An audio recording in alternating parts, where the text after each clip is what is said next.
হাতুড়ি বাটালির খুটখাট শব্দ, চলছে নৌকা মেরামতের কাজ। চাঁদপুরে নদী পাড়ে এমন সারি সারি ছোট বড় নৌকা, শুধু মাছ ধরার নৌকাই নয়, জালও মেরামত করছেন জেলেরা।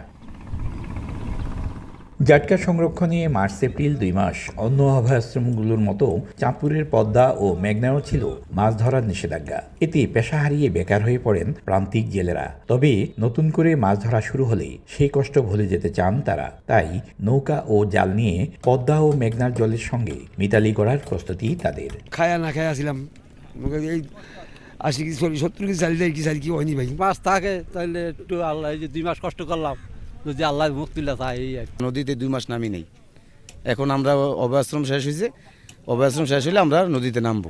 অন্য বছরের চেয়ে এবার জাটকা সংরক্ষণ অভিযান ছিল জোরালো। এতে অভয়াশ্রমগুলোতে সুরক্ষা পেয়ে জাটকার দল ছুটে গেছে সাগরে। ফলে তা বড় হওয়ার সুযোগ পাওয়ায় অর্জিত হবে লক্ষ্যমাত্রা, দাবি এই মৎস্য বিজ্ঞানীর। এবছরের উৎপাদন ভালো থাকবে, যেহেতু প্রায় 44,000 কোটি জাটকা ইলিশ জনতায় যুক্ত হতে পেরেছিল।